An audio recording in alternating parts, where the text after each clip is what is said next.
sa 2 Timothy o sa 1 Timothy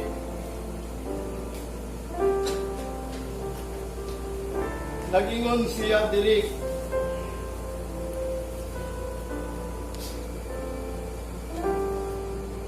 verse 1. I exhort therefore that first of all supplications, prayers, intercessions, and giving of thanks be made for all men. Muna ang ato ang mga supplication na sa Ginoo, mga paghangyo, mga pag-ampo, mga pag-intercede nato diya sa Ginoo.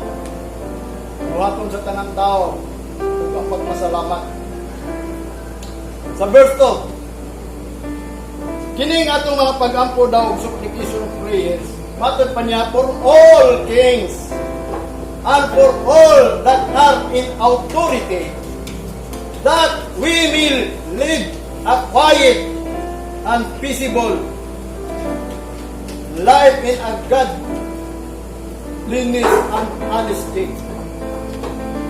Nga aron daw kita, gihan nila diya sa kahilom o sa kalinaw sa atong kinabuhi, sa Diyos no nato o sa pagkamatinud-anon nato sa Ginoo. Sila ang atong iampo. Tanawa, kundi nato iampo sila, nakagubot ang kalibutan ang atong nasod.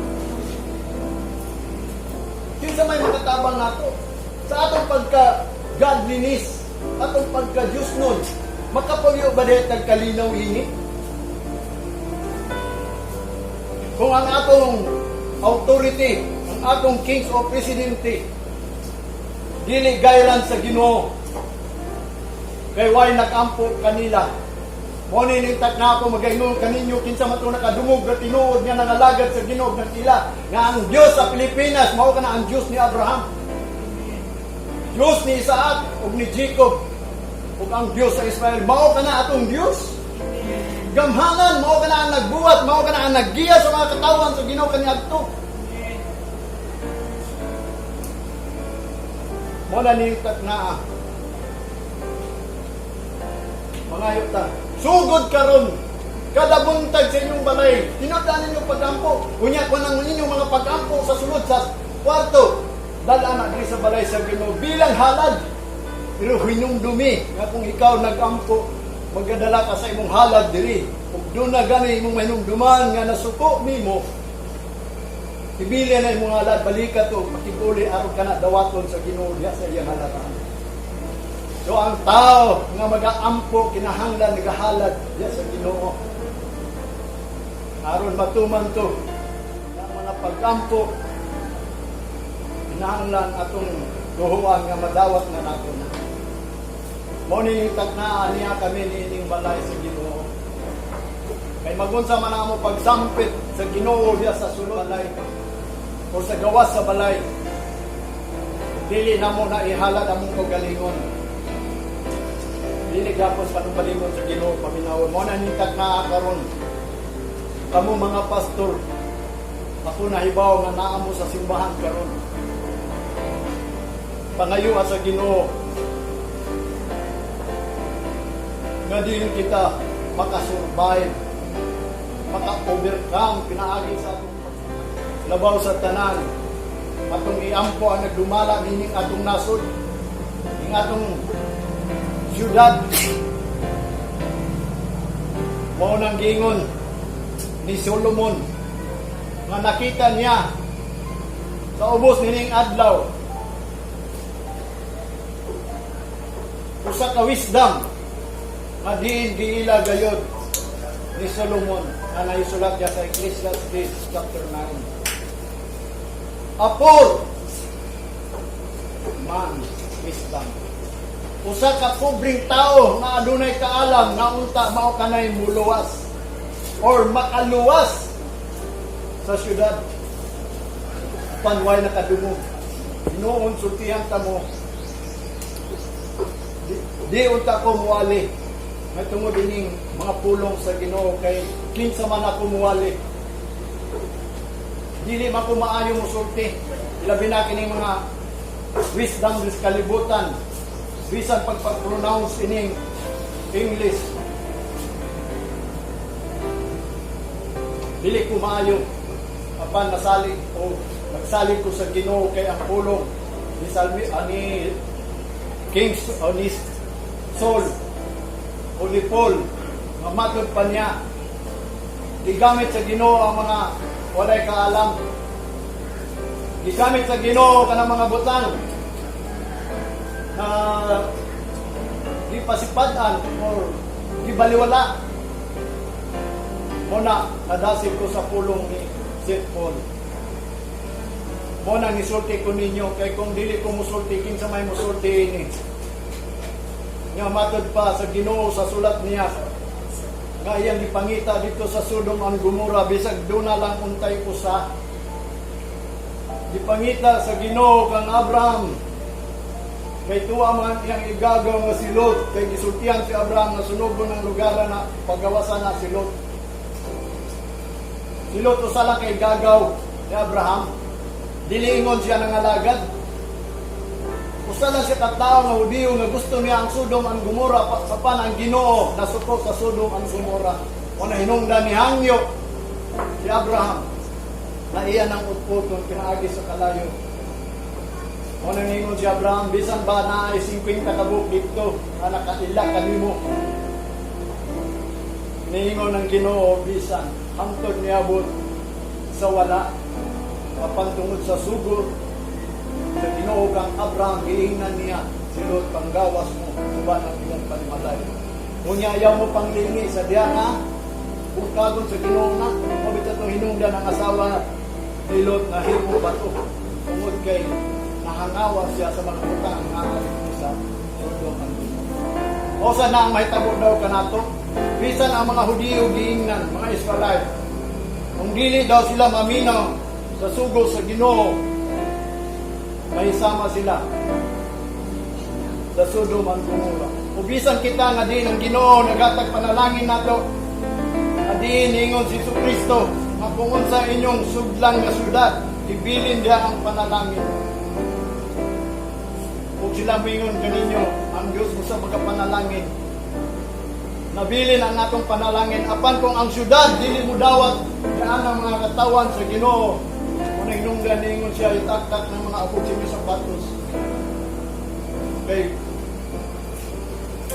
kung kagon sa Ginoo ng syudara na mas arang-arang pa ang Sodom ang Gomora. O sa nakita karon atong pasalamatan ng Ginoo nga siya kalayag kanato hining mga kahibalo noon sa inyo tabo dining kalibutan. Ining mga takna balikon tani ngano man gyud nga nahitabo ni ang pestilence kaning pandemic sa tibuok kalibutan kadiin kaniadto pa man ni nahitabo maayo man to atong unang panghitabo ng mga pestilence kay ang Ginoo ray mo unda pag maluwi na ang Ginoo sa tao undangon niya kita karon halimbawa ba mo na isulat na dili sa kasulatan? Nga kini, dili ingon nga gipadala ni sa Ginoo, iyang naning gisulat. Nahisulat na ni bilang ilhanan, kadya may tabo na. O dili siya makapaundang, niining mga panghitabo sa ato.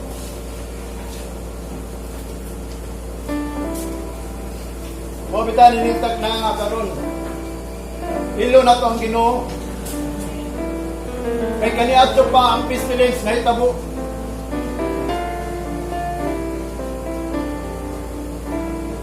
Dalay ko ng mga tao itong muna. Kaya ang Ginoo rin paundan. Pero karon kita dili ni undangon sa Ginoo nga hangtod. Nga hangtod. Dili ka mahayo sa Ginoo. Dili ta manaad kanila kaya ang pagpanalangin sa Ginoo pagpanaan. Uling tag na sultihan ko kamo kung manalagad mo sa Ginoo panaad kamo. Kaya aron ang saad sa Ginoo maaadwa. Kaya uban sa kanato. Uling sultihan ko kamo ngano kaming pestilence na itabo karon. Kaya usa kini kailhanan nga kanila to pagdisulti ang padwat ng kalap pagkabana. Pero kini mo ni yang gingon dinhi. kaning pandemic mao kani ang warning sa mga tao na nangalagad sa Ginoo. Ilhanan sa mga tao na nangalagad sa Ginoo nga ang Ginoo hapit na mobalik. Ug labaw sa tanan ang pandemic nga gipadala nato diri mao kani ang visitation sa Ginoo sa mga tao na nangalagad sa Ginoo. O sa mga tao wa nangalagad sa Ginoo mo ni ang gipadala ang pandemic. Gipadala niya sa tibuok kalibutan aron mahinumduman nga ang Ginoo karon nagpadala ini kaniadto pa aron siya mahinumduman. Mao kani ang visitation sa Ginoo. Mao kani ang warning nato. Mao bitaw hinungdan niya ta diri aron maundang ni sa tinuod. Ako wa nahadlok sa pandemic kay ang Ginoo nagpromise nato kay naata siya sa iyang balay. Nagiingon ni David bisan pa ang muabot ka nato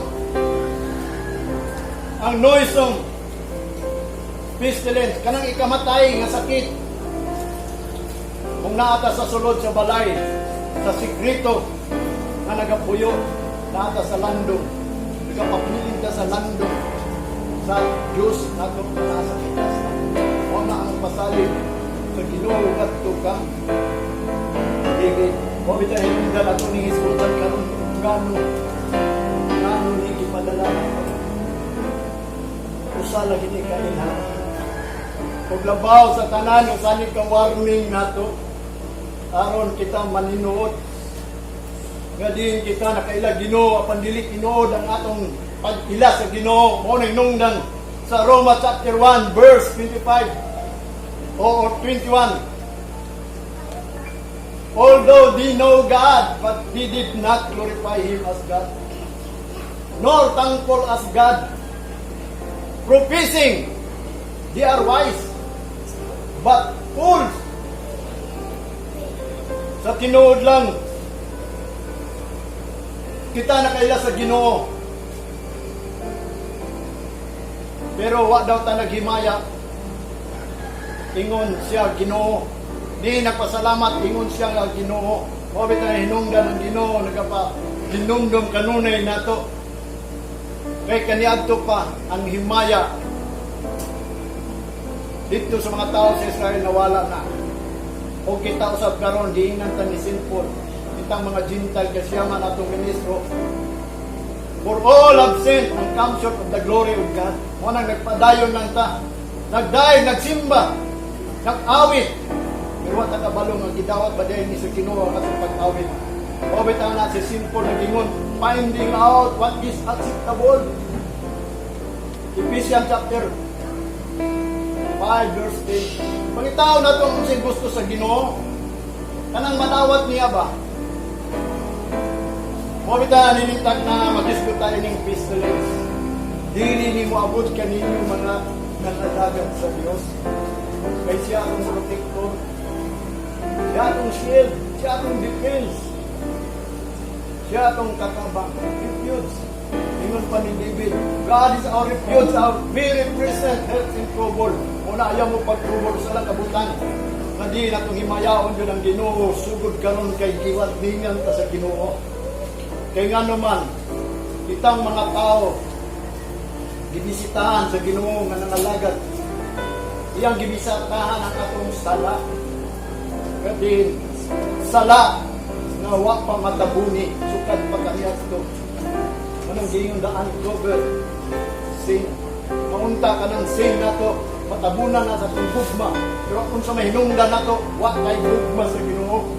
Maninungdan ang revelation na gayon, ano na kayo kasumbong kaninyo? Inyong gibiyaan ang una ninyong buhat na mga paghigugma. Your first love. Kaya tumangan sa Ginoo na din ang mga tao. Tumato lang sa simbahan, kung walay gugma. Una, hintat na ako nung pangayon na ito ang chance sa Ginoo. Mangayot ang chance. Chance na lang. Warning man eh. Mao kani iyang gingon nganong nibisita siya. Kani adtong nagingon ang Ginoo kang Moses. Exodus 34, verse 6 and 7. And the Lord passed by before him and proclaimed, the Lord God, merciful and gracious, long-suffering and abundant in goodness and truth. Ano yan, gingon? Nga diin kaniadto sa panahon ni Moses ang Ginoo ni agi kanila og nagproklamar nga ang Dios maluloyon, matinabangon og adunay taas nga pag-antos og daghan ang mga maayo og ang kamatuoran. Una ang iyahang pag-agi sa mga katawan niya at katayan siya. Nga ang Diyos merciful, gracious, long-suffering. Unang pangayon natin sa Ginoo. Dili ang iyang gracious, dili ang iyang mercy, dili ang iyang pagka-abundant of goodness, kundi ang iyang pagka-aduna siya long-suffering. Magpakiluit na sa Ginoo nga unta, lugwayan pa niya ang long-suffering. Sama sa panahon ni Noah, sa diha nga ang Ginoo nagbasol na sa mga tao tungod sa kadawatan, mao nang hinungdan nga ingon siya, lunopon ako ang kalibutan.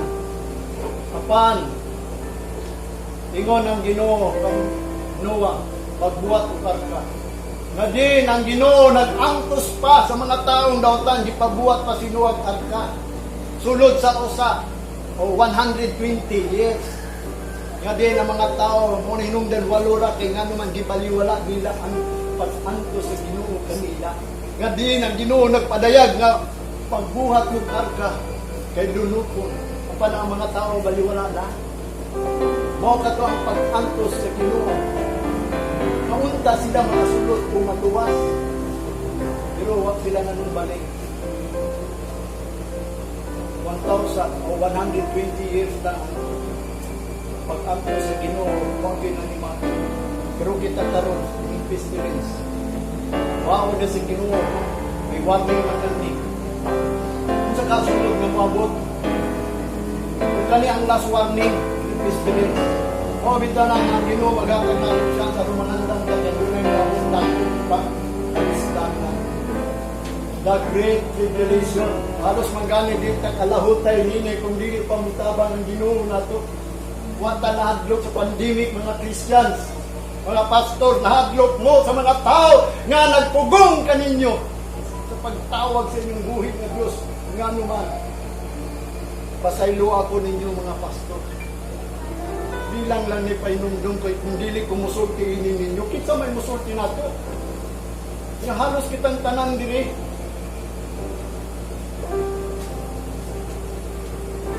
Nangalagad sa Ginoo, bisan asang lugar adunay pastor.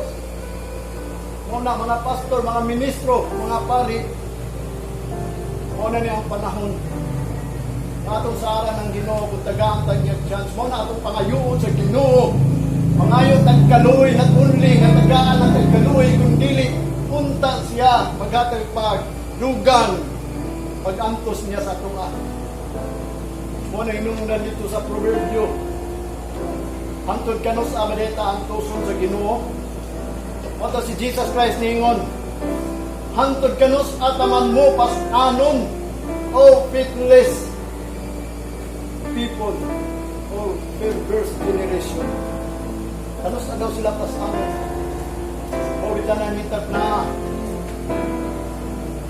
atong pangayoon sa Ginoo nga din kita dagaan pag-chance. Nga naman, kay kining pestilence, mao ni ang pandemic, mao kani ang visitation sa Ginoo kanato karon. Matad pa niya din sa verse 7, keeping mercy for thousand, forgiving iniquity, forgiving pasayloon aron pagpasaylo, forgiving iniquity and transgression and sin, and that will by no means clear the guilty. Adin wala pagkakunukon na i-clear niya atong pagka-guilty. Wao niya atong pagkagilty sa Ginoo.